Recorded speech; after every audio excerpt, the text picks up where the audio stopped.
nous allons voir dans ce chapitre l'utilisation des cotes, qui nous permettra de donner des annotations et des informations au lecteur de notre plan. Nous avons au préalable dessiné quelques formes type polygonale, cercle, segment et rectangle et arc de cercle. Nous allons positionner donc des cotes dessus. Pour régler les cotes, nous avons ici un menu format et style de cotes que nous aurons l'occasion de voir dans un chapitre ultérieur et qui nous permettra d'aller régler notamment les formes de flèches des cotes et puis la taille notamment des cotes et tous les styles.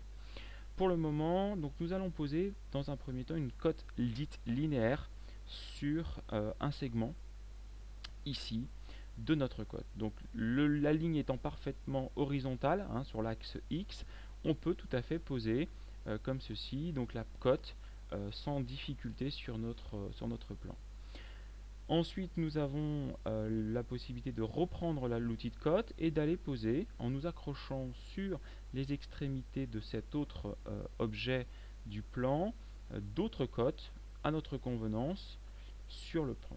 Alors attention aussi à être bien vigilant lorsque nous posons une cote et quand on s'accroche, par exemple comme ceci, quand nous avons d'autres cotes sur le projet, de bien venir s'accrocher sur cette extrémité-là et non sur celle de la cote, puisque ça pourrait donner une information pour le coup fausse au lecteur.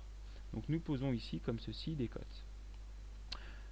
Lorsque nous avons un sens de lecture de la cote, vous voyez par exemple ici, toutes les cotes sont au-dessus de la ligne, au-dessus ici. Donc nous allons respecter ce code de lecture tout au long du plan, puisque sinon ça pourrait déstabiliser la lecture du projet. On va à nouveau remettre une cote ici linéaire, comme ceci, et je vais vous montrer que l'on peut, de quelques clics, en fait, continuer toutes ces cotes en faisant simplement la cote continuer ici. Continuer va nous permettre ici, en faisant juste la position des clics ici, de venir positionner des cotes très facilement. Et nous avons de ce fait la possibilité de coter ici très facilement chaque pièce et chaque objet. Donc outil très pratique et très productif.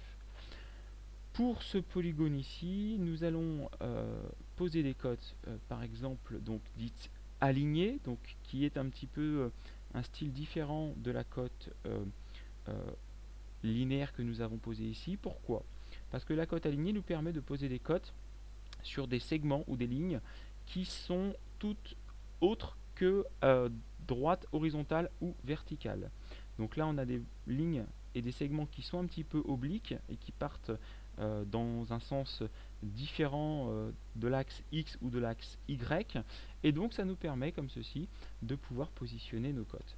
Alors ce qui est intéressant, par exemple, sur cette cote alignée, je vais vous montrer l'impact que cela si par hasard on voulait justement mettre une cote linéaire sur ce segment ici.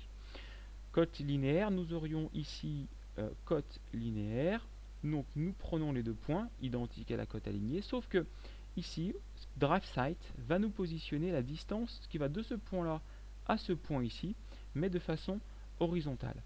Idem pour la verticale, donc nous nous accrochons ici et automatiquement il nous donne la hauteur verticale du segment et non la distance de ce point là à ce point là. Donc subtilité importante entre la cote alignée et la cote linéaire.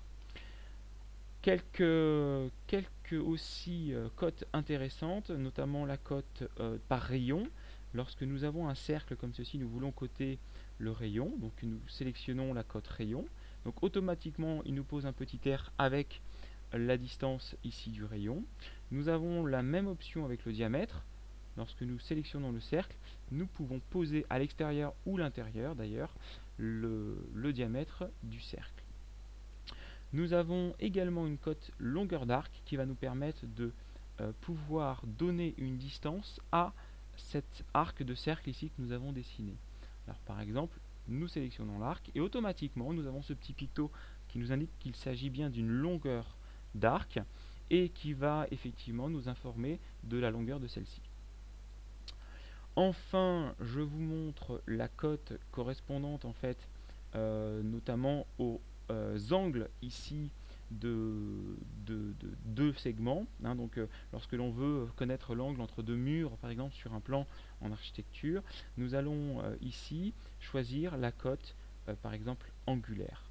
Donc par exemple, nous avons le premier segment ici, le deuxième segment ici, et nous allons poser ici l'angle correspondant à l'intérieur ici donc de nos segments, et donc nous savons que l'angle ici mesure 56 degrés. Donc très pratique pour pouvoir donner également sur un meuble ou sur un plan une pièce mécanique, très intéressant pour pouvoir donner cette information au lecteur. Nous avons la possibilité sur la cote angulaire de matérialiser aussi une cote extérieure, hein, donc à cet angle. Donc nous pouvons ici, dans le prolongement du segment ici, matérialiser jusqu'aux 180 degrés, donc positionner ici la cote extérieure par rapport à ce segment ici. Ce qui fait que nous avons 124 ici, 56 qui fait bien sur cette longueur ici des segments 180 degrés. Hein. Donc voilà. Donc c'est intéressant dans le sens où nous pouvons à tout moment marquer des informations sur notre plan et des informations qui sont quand même très très pratiques pour la lecture d'un plan. Voilà donc pour l'essentiel des cotes. Nous aborderons dans un chapitre qui va venir le réglage des styles de cotes, hauteur de texte, style de flèche, ligne d'attache ici que nous avons là. Voilà, je vous donne rendez-vous pour un autre chapitre.